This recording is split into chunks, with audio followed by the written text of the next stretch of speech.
what I'd like to say is welcome again, and we're doing this second annual show of poetry to celebrate National Poetry Month, which is in April. And it's our second one, and we hope to continue doing it in the future. And if we get turnouts like this, I think we might. This exhibit will be here through the end of April. So if you want to see it again, want to bring friends, our regular gallery hours are Saturdays 1 to 3, or you can make appointments on our website. And our website, there are little cards over on that table, a gray table in the corner, and also on the glass case outside that have our website on it. So do pick up one of those. And also, you can get on our mailing list. If you are not already on our mailing list, there are sign-up sheets over there. Put down your name and your email address. Please write your email address legibly. We've had some problems not being able to interpret those. So if you want to get on our mailing list, and then you'll get updates about our programs like this, the new exhibits, and other things like theater performances and music performances.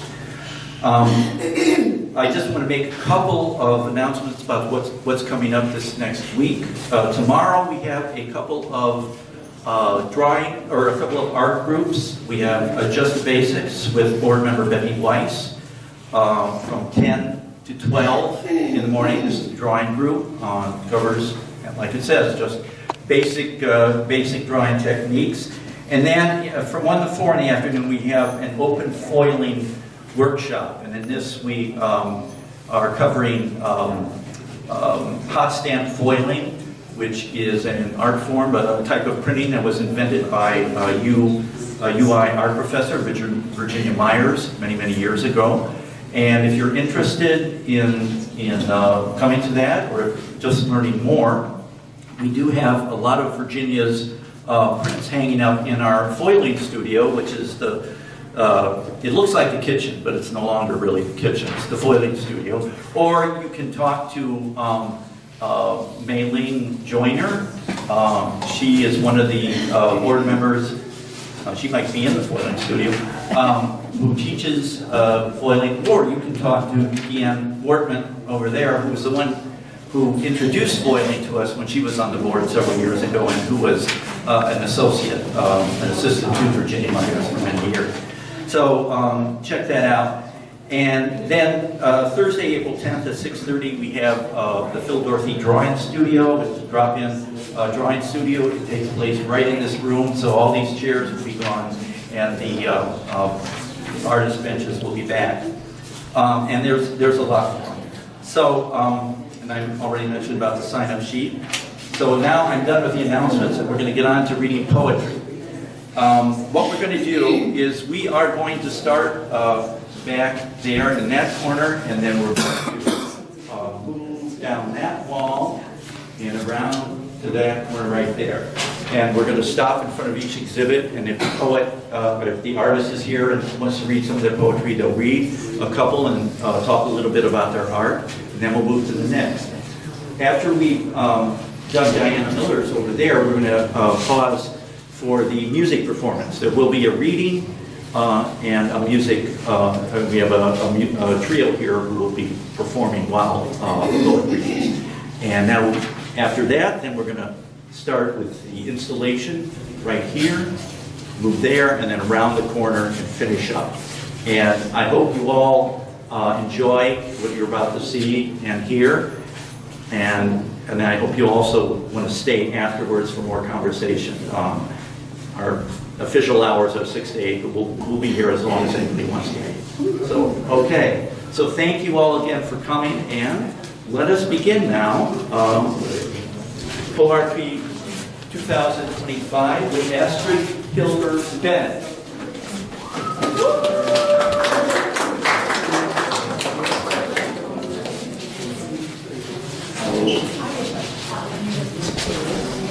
Is Astrid here? Oh, okay. I think she's in front of her. Over there. They're over there. Okay, there's multiple pieces. I can use her in a Do you want to stand? Yes, Okay. You don't want to stand? I do. I'll get one. Oh, no, I don't need a stand. Phil.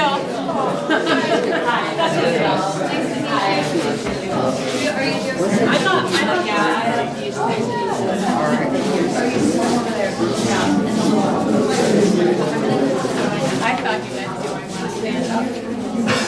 That's what I thought too.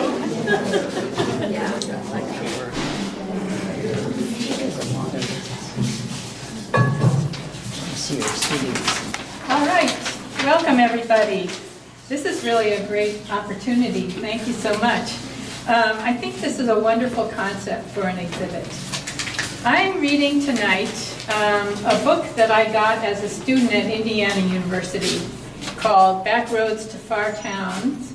It's by Matsumo Basho, and it details a journey that he took in 1689 to 1691, a pilgrimage around Japan with one of his disciples. And he is one of the foremost haiku poets of Japan. And I was taken by the idea of the natural connections in the work. And the other thing about this book is that I got it, my signature was really hilarious when I looked at this old book. But now I read it in full during the pandemic, finally. So it's a good time in stressful times to take those old books out and read them, right?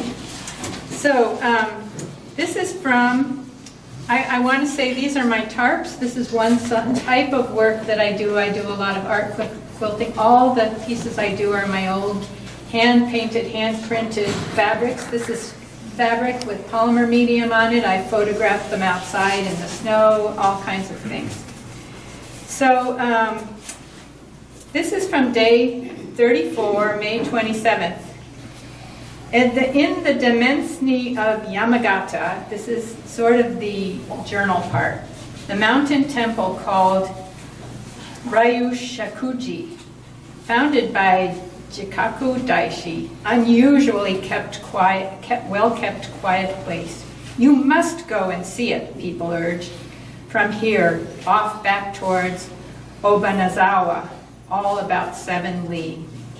Sun not yet down, reserved space at dormitory at the bottom, then climbed to the temple on the ridge. The mountain, one of rocky steeps, ancient pines and cypresses, old earth, stone and smooth moss, and on the rocks, temple doors locked, no sound. Climbed along edges of and crept over boulders, worshipped at temples, penetrating scene, profound quietness, heart, mind, open, clear.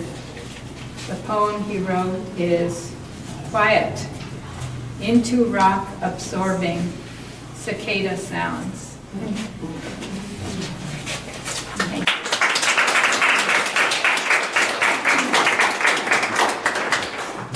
Thank you, Astrid. And I want to point out that she does have a couple more hangings over there and on the other side of this wall. And when we get to them, if you want to read another haiku, feel free. Okay, this one was from the piece that's over there, by the way. Oh, So, okay. yeah. Thank you. Okay, now we're going to move on to our second artist reading her poetry, Linda Muller. Hello, thanks everybody. So first I want to point out I do have, my pieces are in several different places too. There's one right across from me, Apotheosis of a Living President, and that was inspired after January 6th. I was interested in the art that was in the Capitol building because that was part of what was destroyed during January 6th, and so it was inspired partly by that. There's the poem on there. The black text explains what apotheosis is about. There's a fresco of Washington, and it's the apotheosis of Washington, and he's being raised up into the heavens. And I kind of feel like some of the people involved in the January 6th events are doing that with the living president. So that's where that comes from. I'm not going to read that one because I feel like it's a better experience just to read on your own. There's black text and white text, and it works better if you read one and then the other. The other piece is on the other side of this wall, and it's just one of my attempts to do some kind of nonsense poetry, and it just goes well with the picture. So, and then this one is a bicycle with an excerpt of a poem that mentions a bicycle. And I'm going to read the whole poem. It's called What I Know to Be True. Helen wore pink until Dar died. After that, only purple. For 18 years, she told me, after I'm gone, don't forget, I loved Dar until the day that I died. And she did. But no one gets it right all the time. With his typewriter at the kitchen table, Dar, cigarette in one hand, watched Helen knead and bake her family heirloom bread as he wrote the recipe down for the first time. Blue mimeograph copies of Helen's holiday bread on pastel paper. Helen got it from her mother May, who got it from her mother Liz, who got it from her mother Rose. But Lizzie's mother was Helen. Sweet brown bread, heavy with dates, biological debts, and idealized roots. No one gets it right all the time. Turbid with oil and absolution, covering our crops, our homes, our graves, water comes in sideways in the wind, winding past the grave, sacramental bread and whiskey, split for sharing at the wake of their son, whose last day was also his first. From the front pew at St. Joe's, descendants of one of the other 4 children who outlived Dar and Helen, we anoint one mystical vine in its branches. We are heartily sorry, detest all our sins. We examine our grievous quaking faults, search the desert sky and await a resurrection. The common ordeals and personal tragedies crack open the crust of abundance for us to see the purified silver and gold of new generations, the firmament of family albums. Or maybe that's wrong too. How will we ever know? We structure our beliefs around bricks and stone and stained glass and Irish eyes, blue skin, black coffee, big feet, hairy backs, broken arms, dad's smile, grandma's diamond ring, holiday bread, and a photo of the mimeographed recipe for it. A bicycle spoke bracelet, testicular cancer, breast cancer, granite stones with blank dates, dates filled in, clay feet, copper angels, stone wings. Plans for Thanksgiving leave time for leavening and baking, stuffing, cookies and bread, the family photo, football, dirty dishes, naps, a walk to the park. We, citizens of parentage and wedlock, adoption, brotherhood, and sisterhood, we, ardent apostles of ancestral lands, we inherit the potions and proverbs comprising a theology of family festivities and movable feasts where we practice and test fondness and devotion. By Easter, Helen's bread will have risen, baked and sliced for sandwiches of leftover ham. For one breath, we've gotten it right. Reflecting our truth and love, our faults and flaws, our grudges and glories, descendants and ancestors, the giver and the gift, what we have done and what we have failed to receive. Each morning moon washes bright our biographies, but leaves marks in the binding. Lest we forget, keepsakes and heirlooms, a bedroom set, gold flatware, Dar's watercolors, Helen's rosary, missed embraces, calcified tears, tipsy denials, depression glass, gray hair at 17, arthritis, perfect handwriting, China dolls, a saint's name, an aunt's name, the name of a lost son, one brown fleck in gray-green eyes, and the dough and butter stains on Mom's first replica of Dar's version of Helen's holiday bread. These sacred reminders raise scars for us to touch and tend and never forfeit. Can this be true? Compilation of all our forebears, each of us always more and less than our chromosomes and customs. the habits and heritage of warriors, sinners, and snakes, of carpenters, farmers, and saints, of seamstresses, teachers, and nuns, of shopkeepers, accountants, and priests, of janitors, wardens, and maids are bygones to examine, weigh, and pardon. I dig into past transgressions of long ago parents, of people I never knew. Watching me judge them from heaven or hell, do they judge in return as I forge my own failings and fame? If I cannot make them demigods, neither can I make them demons. If this is true, have mercy. Accolens eleison, amicis eleison, familia eleison. In the depths of faith, tested by the rising of timeless heartache, the sacrifice of a mortal love sprung from flames of fatal flaws and incurable humanness, radiating recognition of each new absence, laden in light of ancient kin, brimming in western dawn, we ascend the bluff, edged in ether and moss, to daughter our days. Our misted celestial elders, veiled in twilight dreams, crescendo into breadth of heaven.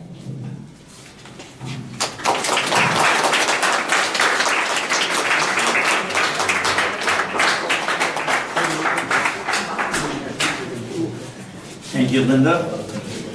Now we are going to go on. Yeah, let's go there. Chris Carmen. I love that. Hi, my art media is assemblage art. I just thought I'd say a word first about the associations that I have in my mind between poetry and assemblage. I think in poetry, one is trying to find just the right words and put them together in just the right order and sequence, and to choose words that have associations and connections in people's minds. And as an assemblage artist, I try to do the same thing. I have an attic filled with all sorts of strange, interesting, excessive things, and I try to find things that are evocative, things that might have an association with our childhoods or with our lives, and put them together in the right order in the box. And so it seems like a natural connection to me. This year I have three pieces. The first one just has a stanza from a poem. And you can hear me, but it says, if it's darkness we're having, let it be extravagant. And that's by Jane Kenyon. It's from a poem called Taking Down the Tree.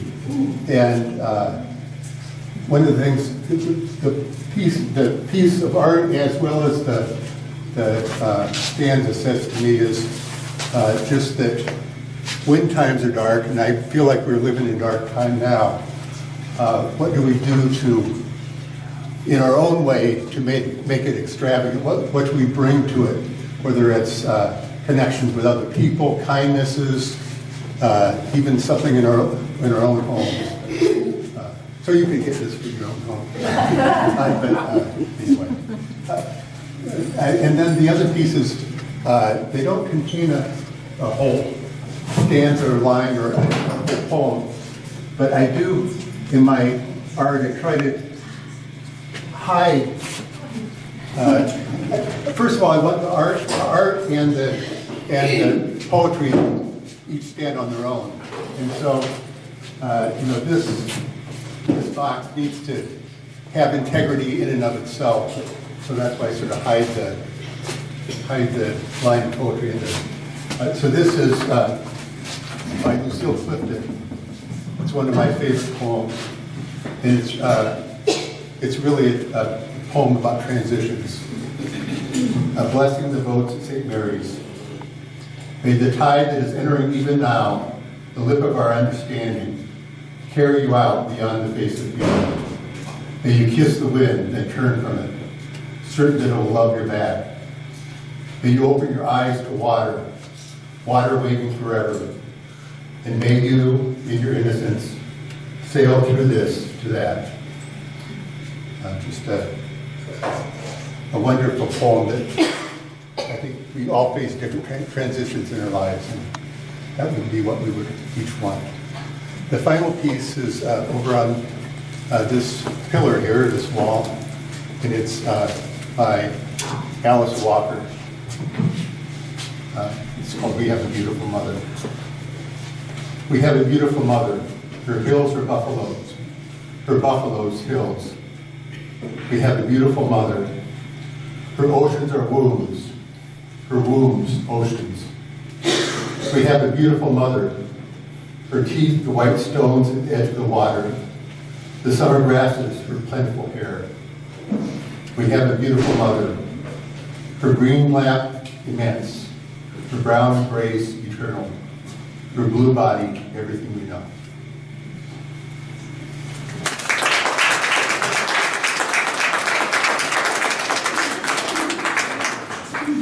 Thank you, Chris. Yeah. Thank you very much. Okay, next up is Margaret. Yeah. Hi, everyone. Do I need the mic necessarily? Yeah? Okay. Okay. Thanks for having me. My name is Margaret. I want to thank Phil and everyone else involved, and thank you all for coming. This is such a great show. I'm going to read a few poems, but first talk a little bit about my work, which is in this alcove. Am I right? As I said, I'm a poet. I'm also a letterpress printer. And so I do have a letterpress print of somebody's poem it's not my poem, but it's called Poetry. It's by Katie Berta, and I thought it would be a good fit for this show. So I'm going to read two by myself, and then I'll read hers as well. And if you haven't grabbed these little green prints yet, they are free, so please grab one. And everything else is for sale as well. Come find me after. The list of fields, the list of fields, the list of fields goes like this. Practice field, field with the hostas, field familiar, the field by the lake, the field with no gate, field similar to familiar, the field with a thorough bottom over there, and the field of your own wrist. The vegetation, though not thick, is beautiful. The goodness supple as gloves, the vacant lot. The face of each field is distinct and visible, a reflection toward you, sound, striking. Thanks. This one I have memorized, mostly. Good liar, bad liar. I believe in luck, only the good kind. I believe in ghosts, only the good time. In case you missed it, magnolia can grow in Iowa too, and plants can do something similar to what I might spell talking. And I believe in talking to oneself, or myself. Ring the new bluebells, none, a pearl jest, leaky system, leaky gut, rot, drops. My friend saying, so you were talking about your body? Come over and repeat back to me everything I say to you. Tend to you like a planet dawning, like a planet yawning. I'm sick of this song and on to the next one. Carbon, sugars, signals move subterranean circuits. And garlic is so sticky sometimes. Great onion of consciousness, hard to kill and easy to scare. Brown sugar hardens when its natural moisture evaporates. To re-soften sugar, pour into microwave-safe bowl and zap in 20-second increments until it smells like the mall. Of course I wonder about you, and the eggplants need to be used by tomorrow and the greens. I'll go for ego murder unless nurture sounds better. Nature?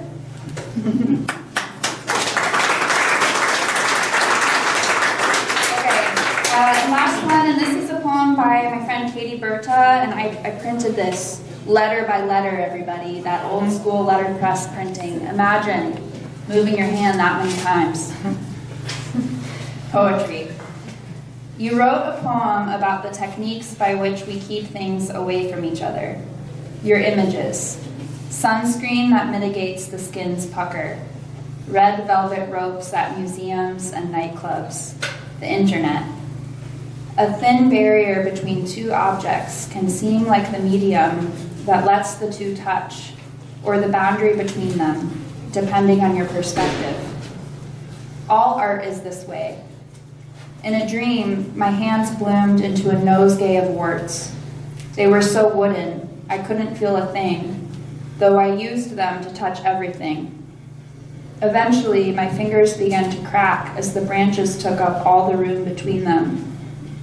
At a residency in rural Georgia, I listened to a bear snuffle along the edge of my bedroom wall at 2 a.m. When it's me being held out in this way, I suffer immense psychic cramping. When it's someone else, I only respond to their text messages and emojis. No need to rankle at this treatment when it's me doing it to you. Poetry's picked out a place for you, a spot of dirt in the yard, illuminated by the sun. Thank you.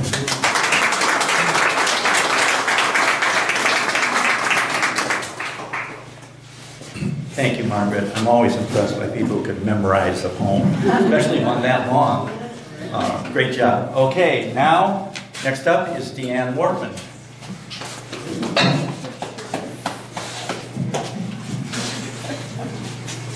Okay. Is that too much? Is that too low? No, can you hear me? Yep. Yep. Okay. Well, I guess. My name is Deanne Wortman. I've known a lot of you in this audience here, and it's kind of a nice reunion, too. I'm primarily a visual artist. I do printmaking. I work with... Okay.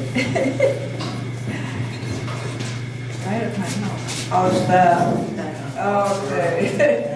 I worked with Virginia Myers for many, many years at the university, and I am a printmaker.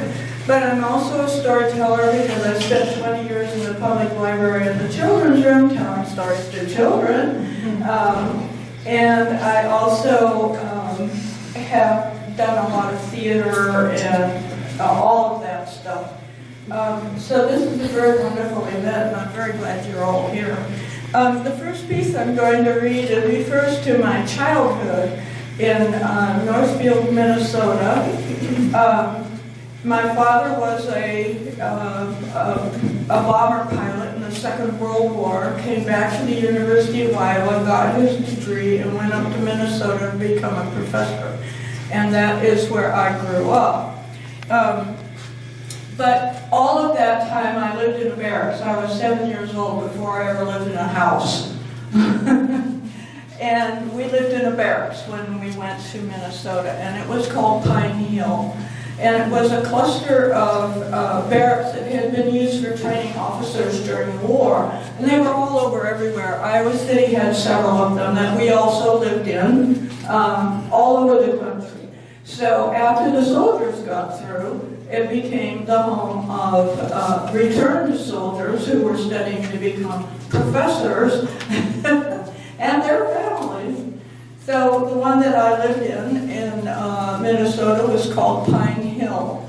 And also in these barracks compounds, many of the people living there were also immigrants who had been saved from Eastern Europe in particular during the war and had come to the United States. And so up there on Pine Hill, as a child, I was living with all of these various different people. And what they used to do is just give you breakfast, open the door, and tell you to come back alive for dinner. And that's what we did. So this is about Pine Hill, which is one of the places I had lived. So after the vets returned, Pine Hill, barracks and rows like corn. After the war, Pine Hill became our home, with old Fords out front, clotheslines strung down the grassy alleys behind our common backyard, our mother's gossip fence, our playground, where GI Bill kids played Annie over and tag and hide and seek, ran dirty and shouting, shrill voices mixing with radios and gossip and dancing diapers. After the war, our fathers, no longer soldiers, We came to Pine Hill, to the barracks where men had trained for war, to live as families, to be converted like the barracks to a new purpose, drawn up like Conestogas, a palisade of pines ringing the place where we lived, sighing on the edge of our settlement, the pines, a gentle fence for our kindergarten. The pines marked our domain. We knew them. We knew the ultramarine of their shade. We knew the wind sighing in their topmost branches, touching their fingertips to earth. We knew the smell of fallen needles, the feel, making thick carpets for secret rooms. We knew the owls, their castings of small bones reconstructed produced a perfect mouse for science. We knew the pathways and where they led, down to the stream and the willows for swinging, along the crest to Monument Hill and its steely shining, and all the other hills, each uninhabited. We knew where the swamp mallows, the jewelweed, the poison ivy, the tiger lilies grew. We knew how to catch crayfish and where to camp in winter. We knew unhappy children with strange names who chewed pork chop bones after the meat, who cried tears of gratitude for a gift of clothing, who spoke little English, who had lived in Latvia before they were displaced, before they came to live with us, before our fathers had become soldiers, before the barracks had been converted to a new purpose. Now on Pine Hill, grass covers our foundations, overgrows the road. The ring of pines breached by silence. Black-eyed Susans gamble in the grassy alleys that were our playground. Wild grapes hang on the honeysuckle. We are gone, the refugees, the Fords, the clotheslines, the gossip, the GI Bill kids, and our fathers. On the map, there is an empty space where we used to live. A refugee from another kind of war, you have come to tell me of your loneliness. You too are a refugee bending to a new purpose. You too will leave Pine Hill, hemmed in by pines, inhabited by grasses. You too will leave it to the owls.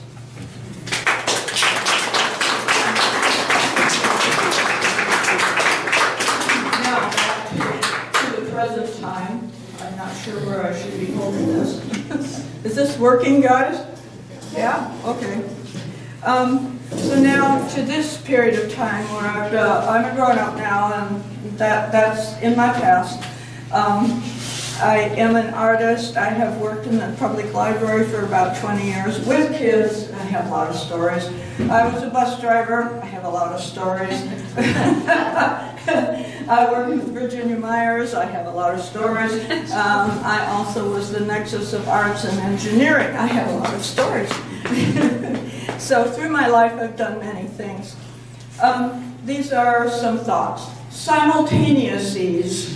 My father, forever in search of light on water, was onto something there in his overstuffed, bedraggled studio, inhabited by dogs and mice, searching for transparencies, reflectivities, simultaneouses, the perfect chord, celestial harmony.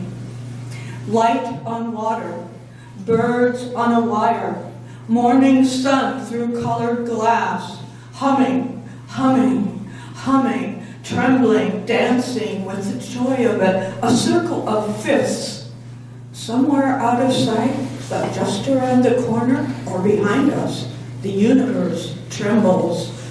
What is hard and cold and still is only so if you look at it. This table stands still while I write on it. This pencil moves by my hand until I look away.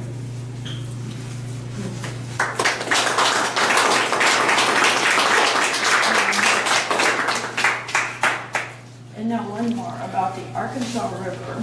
The Arkansas River is in Colorado. Well, it starts way up in the mountains, comes all the way through Colorado, goes on down through Arkansas and enters the Mississippi River. But it has many names depending which state it's going through. And if you're in Colorado, it is called the Arkansas River for some reason. And we have a daughter who lives there halfway up the mountain, and it's a lovely, beautiful place to visit. And her house is right atop of the Arkansas River, which sings all year long. The river weighs it down, the view, anchors it, makes a bottom for it. Rocks, water, trees, sky, a cloud, and me. White butterfly and dipper bees, flinging glitter, sunbeams, leaping rocks, tumbling to the sea, tosses droplets to the sky. Notes on notes, soft, loud, sharp or round, a chorus of marks circling down, a simple tune or a symphony, thick and rich, an image. We know language, speech, words. They have meaning, we say, words strung together. They have meaning, we say, an inside kind of thing, like the pit stone of a peach, the flesh eaten, discarded, a pebble in a brook, the water singing marks it. Runes too old for us to know. And one more.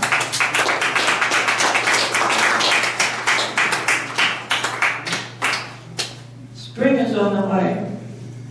Am I gonna put words together? Am I gonna sing a song like a loon? Like a crazy black and white checkered loon in some northern lake sings up the morning sun, bloody red and shouting behind black pines, crimson over the shore rocks, rosy on the still water, pink on our faces, our lips.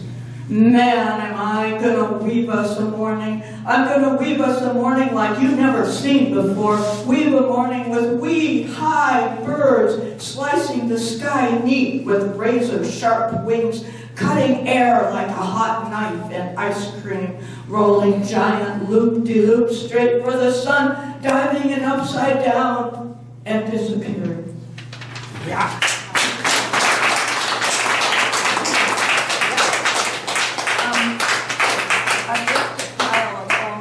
Here, not all of it, but I recently tried putting it together into a single thing.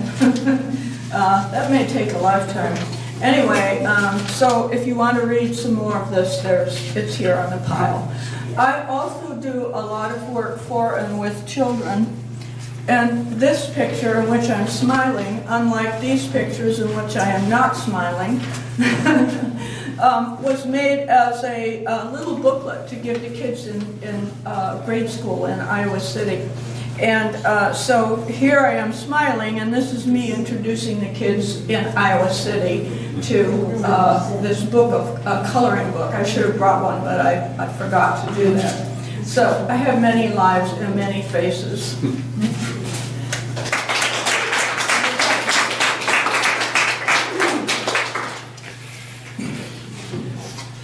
Thank you, Deanne. Thank you for sharing some of your lives with us. And next up is Diana Penny.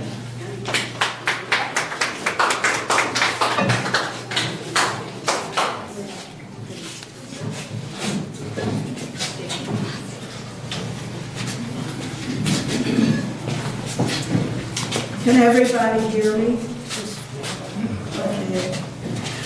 Well, the first poem I'm going to read is titled Rachel, which is also the title of the portrait I did after I imagined my great-grandmother as she might have looked at 18 when she gained her freedom because she was a pain in the neck to her owner, who didn't know that he was handing her over to an abolitionist, where she met my great-grandfather, Henry Penny. But I'll read the poem, first the poem about her. It's titled Rachel. Straight as an arrow and lean, her children numbered 15, all delivered by her own hands. A rarer spirit was never seen, as one upon whom God smiled, and whose prayers he heard. She was resourceful and bold, one whom bondage could not hold. She lived past a century, and her story is here told by her great-granddaughter.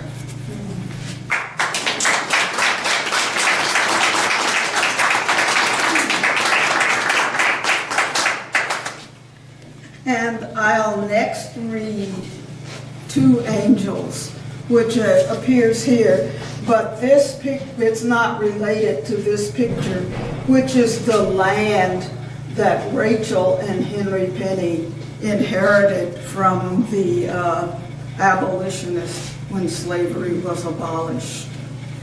And 3 generations of Pennies lived on that land.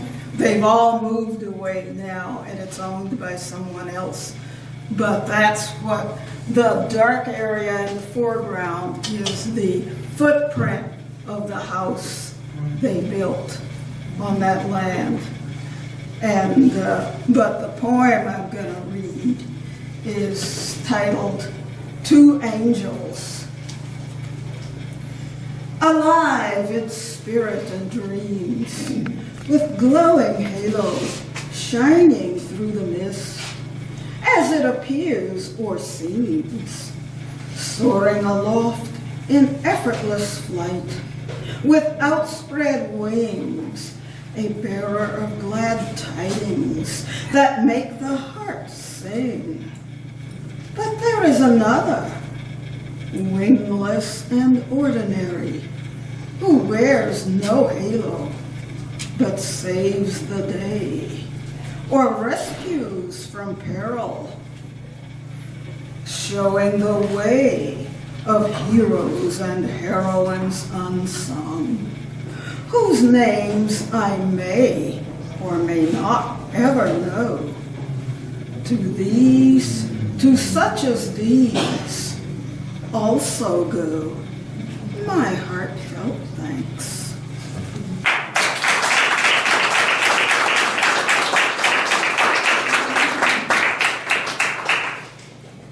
And the third and final poem is not related to the portrait of a bird, but it still speaks to something we've all probably experienced at one time or another. It's called Weather Blues. Clouds darkened the sky.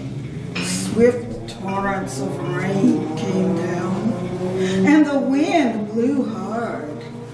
When at last I reached my door, all I had was a handful of twisted wires and a wet rag that once comprised an umbrella.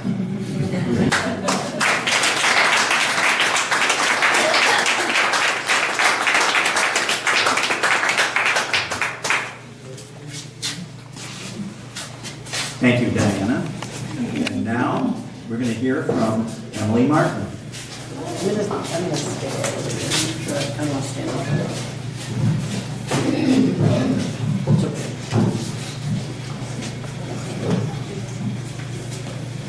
Hi, I'm Emily Martin.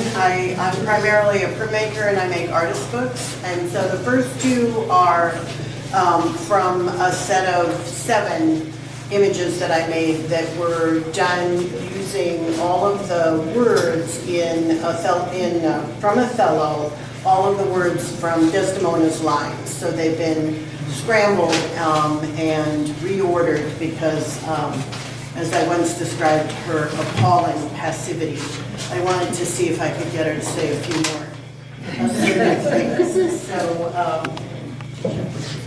So the one on the far side is, how can love die this easily? Was it ever even truly love? And then this one is, who is this miserable man that he taints my truth and makes such fatal sorrow?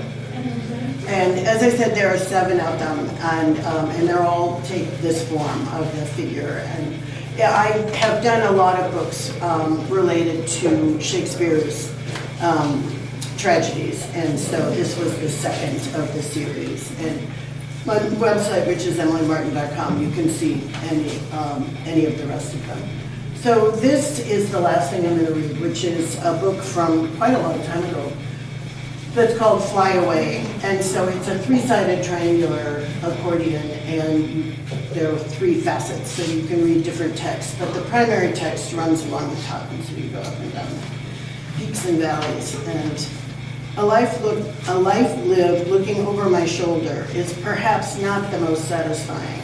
And while it may be obvious that moving towards something moves me farther from something else, what is not always obvious is that sometimes having something recede in my rearview mirror is far more important than whatever looms ahead.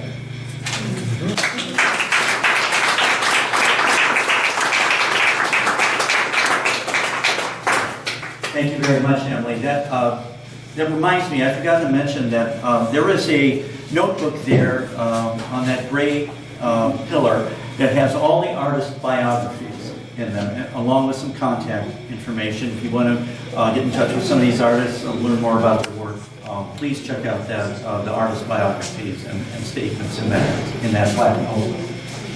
And now we're going to hear from Diana Miller. Thank you. I'm primarily an abstract artist with acrylic, but last year I got really hooked on making collages. So I was a part of a 6-week class and then a 100-day project, and every day I made a collage by cutting up my old paintings. And one of them I did used the really full, flat, geometric shapes and then paintings. And I really was drawn to that in particular. So what I did is I went back to my poetry, selected 60 of them, and did 60 of these. I finally started painting again in the fall. So I want to share 2 from the series called 4 Seasons. 4 seasons, winter. In the season of a returning light, we are drawn inward to a place of stillness, new beginnings, and growth. Winter brings the gift of sheltering inside near the warmth of a fire, a time of renewal. And my second one is 4 Seasons, spring. In this season, each day brings the joy of new growth, from chartreuse to the deep green of full growth. The landscape changes before our eyes. Spring brings the gift of venturing into the warmth of each day. A time of lightness of spirit returns.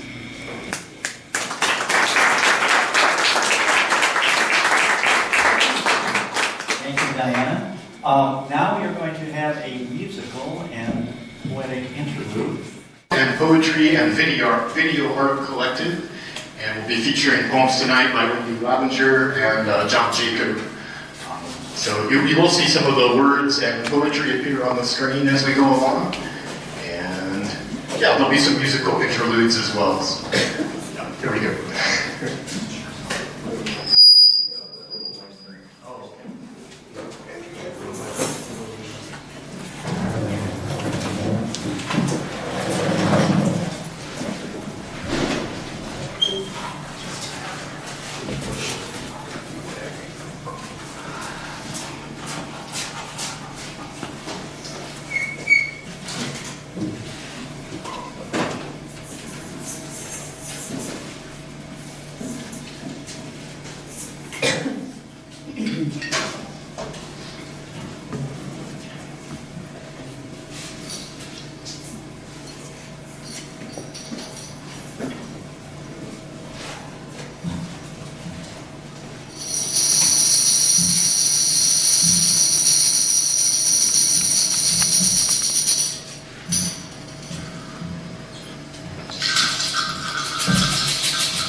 tune up, trance out,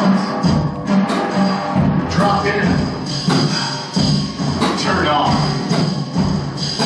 stand by, filament flow, a hum, it's not silence. And there's tumble through a smudged porthole. Feel the shirts you've sweat through. Recognize their spiral toward the next dot and cycle. Sensing, washing, rinsing, washing, sensing, washing, rinsing, washing, sensing like an eye. Turn down, plug out, trance up. Turn down, plug out, trance up. Drop in if you must. Stand by, start walking. Once you've found your ride won't start again.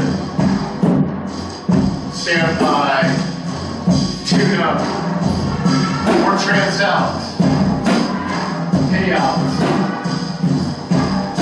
Once you've found your ride won't start again. Stand by, tune up, or trance out, pay out. Filament hum, a humming silence, blues.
Barefoot and drenched in the day, to lie under willows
against the wooden porch and pounded as if by a fleet of nails. Mallets raised by limitless winds. The windows blown open and shut like an eardrum, flapping in worn out flesh. Fighting against natural force. A whip at the end of the known world.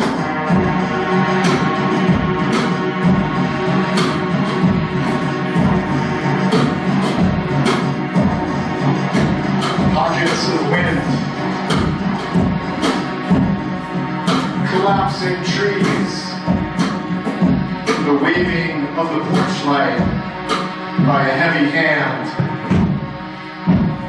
pushed against the wooden porch and pounded as if by a fleet of nails. Mallets raised by limitless winds. The windows blown open and shut like an eardrum, flapping in worn out flesh.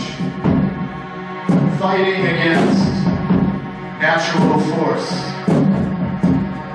A whip at the end of the known world.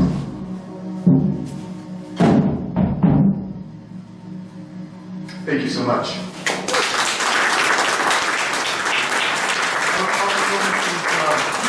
A small publication. Tonight we have a couple of letterpress postcards for Wendy's poem and John Jacobs' poem, so if you'd like to check those out, they're up here. Hoping to sell a few to raise materials for future projects, but they are set up as postcards too, so if you want to send them to somebody in the mail, the poem on the front, you can. Thank you so much, everyone. This is fun.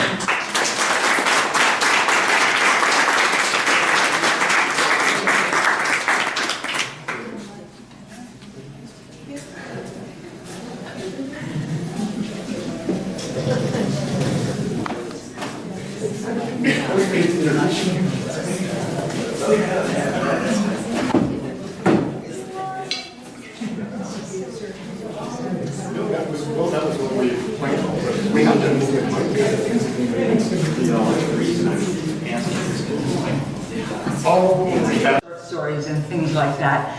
And I'm actually not, at the present time in my life, although, you know, there's light ahead, a visual artist either. So that made me like a perfect candidate for this show. She doesn't perform, she. However, I have, so Phil was kind enough to let me write a prose piece. And it takes 5 minutes to read. I cut out a couple of paragraphs so that it takes 5 minutes to read, and then I'll finish with my poem, which is a haiku. But I should tell you about my installation. I've never had an installation before, and I'm extremely excited about it. These are some of the bathrobes I have sewn for my grandchildren, my children, their spouses, and my husband. And for the grandchildren, because they grow, you have to, every couple of years, make another one. So I guess that's really all I have to tell you about them. They're all from the same pattern, one of those patterns that has, you know, multiple sizes for all. And the fabric is chosen to reflect the person who will be wearing it, to reflect their interests.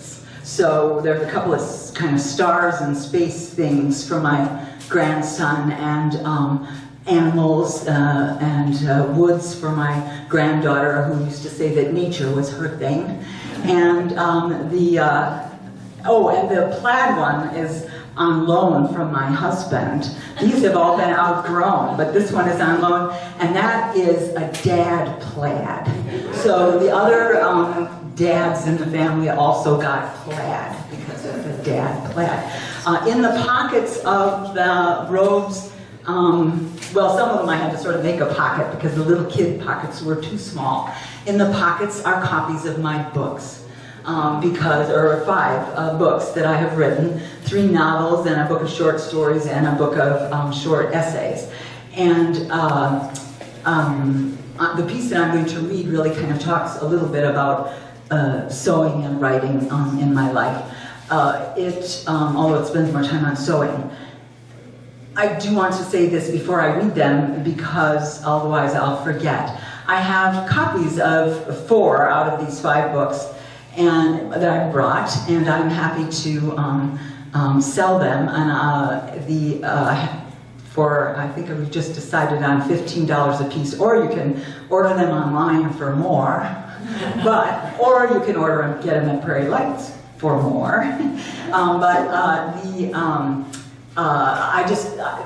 going to donate the proceeds to ArtiFactory, so that's a good reason to get one here, a bargain price and a donation. So, all right, okay, I think that's all I have to tell you.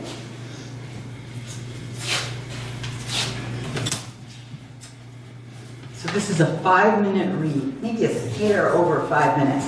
One of the books is called The 6-Minute Memoir, because all of the essays take about 6 minutes to read,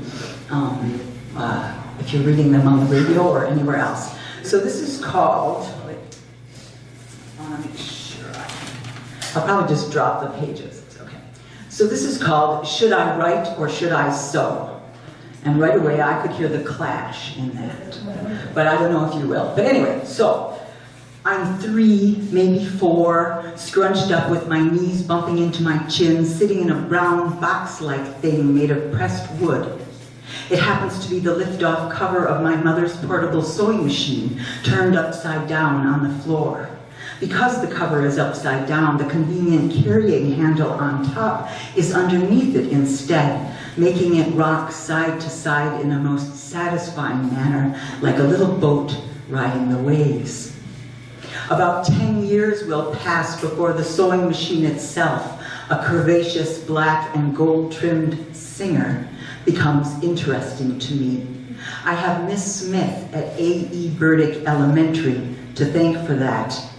Miss Smith was the home ec teacher at Burdick. Note, I don't think any of us 8th graders realized that ec was short for economics. Miss Smith had wavy white hair about chin length, kept in place by little bows clipped into the waves on either side of her face. She explained to us one time that her hair had turned white all at once when she was in her 20s. It wasn't that she was old, she wanted us to know. No one had the heart or the nerve to tell her that she could have worn her hair in golden locks or red pigtails, and to us, she would still be old. We spent half the sewing part of the semester on a sampler of hand embroidery stitches, rows of chain stitching, cross stitching, blanket stitching, buttonhole stitching for handmade buttonholes, fat chance we'd be making any of those, and more. We also practiced hem, aka blind stitching, which of all the stitches would actually come in handy for shortening our skirts. It was the 60s after all, the 1960s. Finally, we got to the part where we would learn to use the sewing machines. We would use them, Miss Smith announced enticingly, to make something we could wear. What would it be? An apron. Absolutely no irony intended by Miss Smith, and none perceived by us 8th graders, although I, for one, was disappointed that we weren't going to make an A-line skirt suitable for blind hemming well above the knee and wearing to Friday night dances. We weren't going to use a printed pattern, Miss Smith explained. Instead, we would measure and cut the fabric, gingham checks in our choice of several colors, into 3 rectangles, the biggest one for the skirt of the apron, a much smaller one for the sewn-on patch pocket, and a long, narrow one for the all-in-one waistband and ties. Along with how to use a sewing machine, we would learn to baste and gather and to sew safely over straight pins as needed. Our embroidery training would come in handy for trimming the pocket and waistband in a contrasting color, also our choice. I picked yellow gingham for the fabric and green for the embroidery on the pocket. I would not quite get to trimming the waistband before semester's end, but my green cross-stitched X's on the pocket filled their little yellow gingham squares so perfectly that Miss Smith gave me an A anyway. I've been asked, how do writing and sewing complement each other in my life? They don't. Mostly they compete for my time. I remember how delighted I was to learn that poet Rita Dove also did unwriterly things like pinning pattern pieces on fabric laid out on the floor to make a party dress for her 5-year-old daughter. This was after she won the Pulitzer, but before she became the first Black poet laureate of the United States, and at the same time, the first woman to be awarded that honor. Whether she is the only poet laureate who ever sewed a party dress for her daughter, I don't know. Sewing and writing have a lot in common. Both require patience, a certain amount of planning, although plans can change as you go, and painstaking attention to detail, including the locations of stick pins. With my kind of sewing, there's usually a printed paper pattern, yes, but a story has a pattern too. It rises and falls, even if the way it turns out is often a surprise. In writing, that is usually a good thing. In sewing, not so much. There's plenty of cutting and trimming, stitching pieces together, and taking them apart in both endeavors. My own determination to get it right is, I hope, as evident in what I sew as in the sentences I write. That's why it takes me so long to write or sew anything. A simple pattern and a deadline like holiday gift giving can speed up robe production, but a novel takes me years, no matter what. For both, the single most important step is finding your material.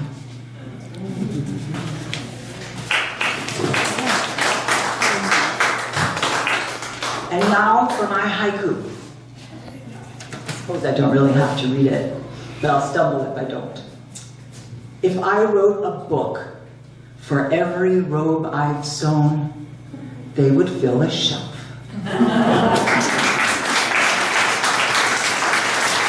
I wanted to say a library, but that has too many syllables for the last line of the haiku. Thank you, Mary Helen. Your prose was so lyrical. I think it definitely shows that the line between poetry and prose is a pretty permeable one. So thank you again.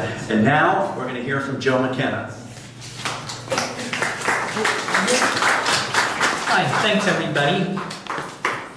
A bit about this piece. I call this piece Lip Service, and I start each piece collage randomly, usually from a corner, using magazine cutouts, usually from fashion magazines. And I build my way around, usually in rows or columns, as can be seen here. And I usually come up with a title when the piece nears completion. And I often rely on visual cues within the piece. And sometimes, like Hirschfitter's, I would name the piece after some kind of text embedded in the image, but not here. And I have 3 real short poems. Okay, the first one is Mask Inside a Coat Wrinkle. Sinister, unmoving, nestled inside folds, watching my every move, daunting me at first only. Thanks. That's really into a poetry book Montel Williams sold as a fundraiser for something. Okay, next is 6-lane highway. Honda Hyundai dealerships, Mitsubishi Metro Rail, across a street Longhorns graze. Okay,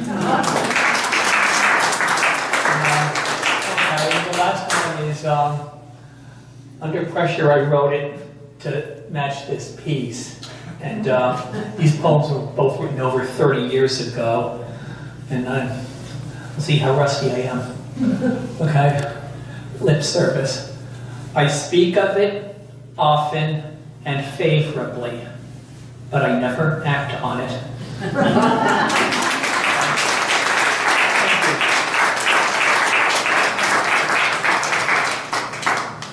Thank you, Joe. I didn't realize I pressured you to write that last. Wow. Okay, and now we're going to go around the corner for Gwen Ellie.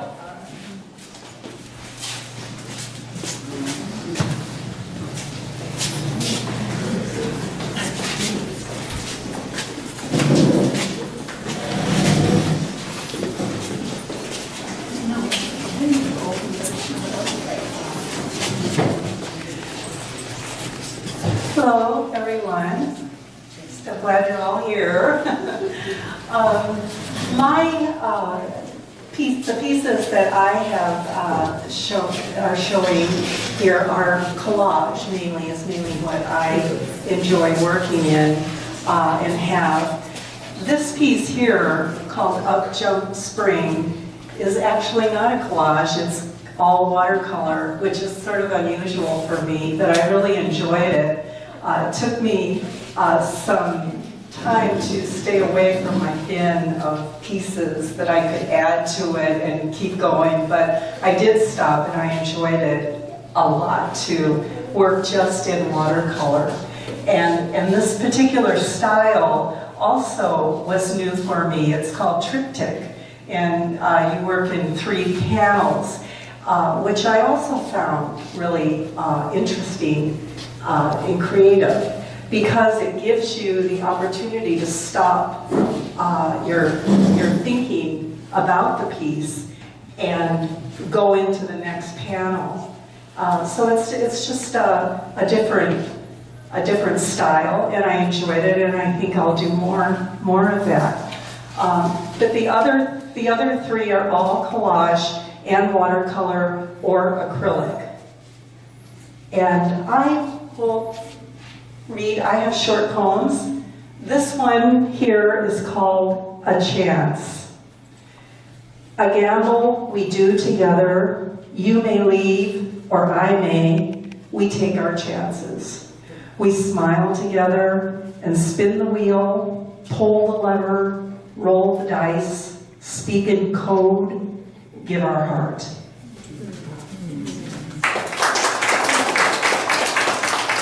This one is, actually, I named both of these Up Jump Spring.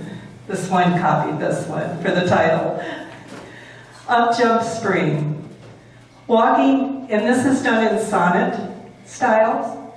Up Jump Spring. Walking east along the half-plowed lane, obscure shapes on either side, barns in mist.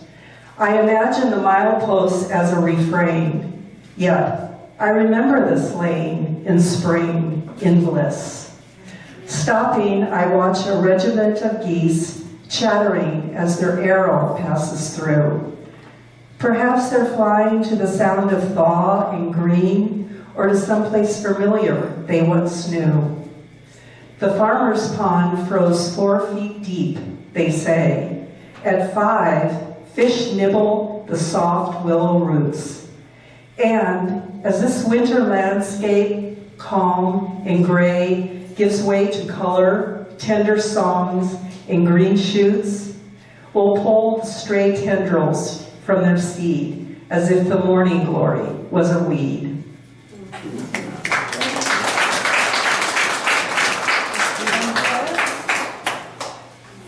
This one here is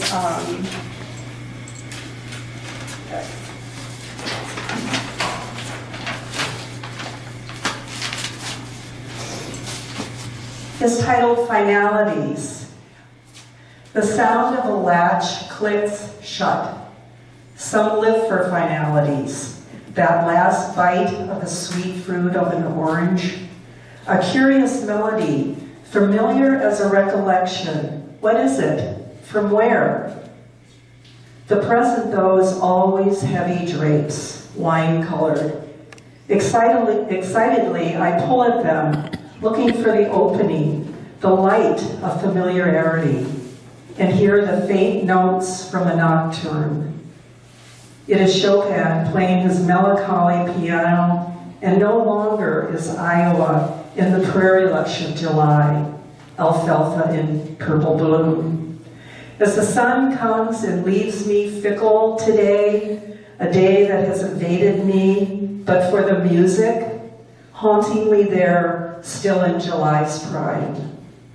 Just when the calendars turn August to a patch of dry yellow oats, there are blues in the waning summer sky, and the moon waxes a milky white.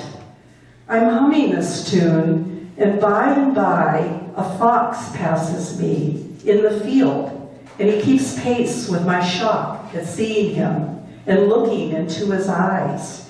He senses my discontent and turns for one quick look before he bounds south or west, fast away from me.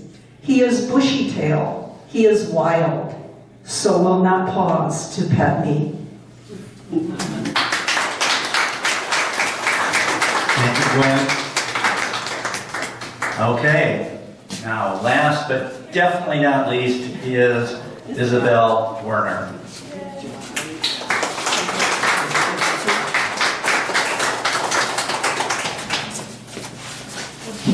I'll move a little sooner. Thank you. I just want to say thank you to Phil for setting this all up and doing an amazing job. Yeah, let's give him a round of applause. He's been working really hard on the show, and yeah, he's just been great. He's been reminding me about this like genuinely for a year. So I really do appreciate him and all he does for the ArtiFactory. As well as I just want to say thank you to the ArtiFactory in general. Thanks for putting on the show tonight, and also just being a great community for me. I kind of wrote in my little excerpt about me in there is that I've always liked art, but I've never really like dove into it and like allowed myself to hone my skills. But I've been coming to the drawing classes here for about 3 years now, and it's been super, super impactful for me. So thank you to the ArtiFactory for that. All right, so I'm going to read 2 poems. I guess I can talk a little bit about each of the pieces. This piece here is alcohol ink on Yucco paper. You kind of use like a little droplet thing, and you kind of just let the things happen there. As you can see, I also added some pastel and like Sharpie to that, just to make some little lines here and there. This is just like clay and acrylic. I kind of just had fun with her, and yeah, I don't really use clay very often, but I had fun with that one. And then this one is just acrylic, so yeah. Okay, so this is The Whore of the Christ. St. Augustine once said, "The church may be a whore, but she's my mother." Why is the church a whore and a mother? Why isn't the church an abuser and a father, a hater and a lover, a sick institution, and a room full of good-hearted people? Why can't the church be twins that disagree constantly? Or a table of philosophers at a cafe, reading the same thing differently? Rather than face our paradoxes, we place them on her. We plaster her with big letters. The dripping paint reads, "She's a woman. A woman must carry all the goodness and all the badness, all the confusion and all the sadness." Meanwhile, men continue to repeat and rewrite history with their strained eyes and calloused hands. If the church is a whore, it's because they all raped her. If the church is a whore, it's because no one saved her. If the church is a whore, it's because they all chained her. If the church is a whore, it's because we created a monster and expected her to be very pleasant and very nice, ever kind, ever submissive, ever wise, and ever able to carry whatever we placed on her back. We expected her to carry it all up the hill, without her back breaking, without her falling ill. When she couldn't hold on and screeched out in pain, we sent her away and called her insane. If the church is a whore, it's because she's not a virgin. If the church is a whore, it's because we haven't learned yet that these labels placed on her is not who she is. They are taglines that help us justify these cycles, these judgments. They go something like this. How dare this generation be spiritual and not religious? Don't they know they need us? They need this whore. If our scapegoat is set free, there is nothing left to sacrifice, nothing left to blame, nothing left for us to gain. So release Barabbas and give us the Christ. We will enrobe her in silks and sashes and scepters, only to spit on her and call her a whore.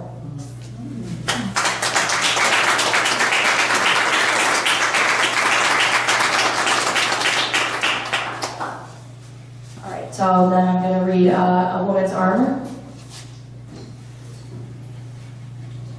Pastel yellow cotton, baby blue silk, white with the buttons, the one with the frill. Nancy's nightgowns hang with sweetness, with grace. Laid out on the bed, a collage made of lace. I always picked the one that looked most like her essence, her femininity, her aura. Her gowns always drowned my little girl body like my dad's old t-shirts. Her wings protected me in the form of fabric. Now her bones lie under Mount Carmel, but her spirit still lives in these gowns in my closet. I put them on. They are no longer nightgowns. They are armor. They no longer slide off my shoulders or tickle my ankles. They curve around my breasts and hug my soft belly. They womaned me and womaned with me all my life.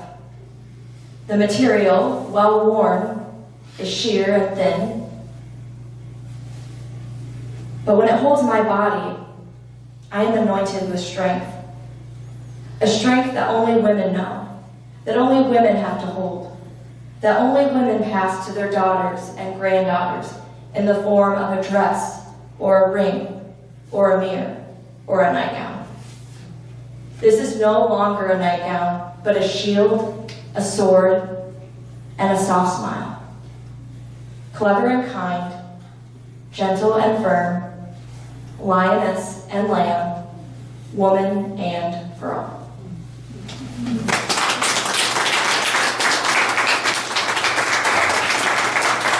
Okay, thank you all. Thank you. We're at the end of our program. I want to say thank you to all the poets, all the artists, all the musicians, and everybody in attendance here. Thank you for coming and supporting this. I agree with some of the comments some people made. I think this is an important event to show how art doesn't really have solid borders or boundaries. It all flows together. So thank you all for being here once again. I know we went a little late, but there's still food and still drink. Please hang around and talk to some of the artists and each other and just have a good time. Bye-bye.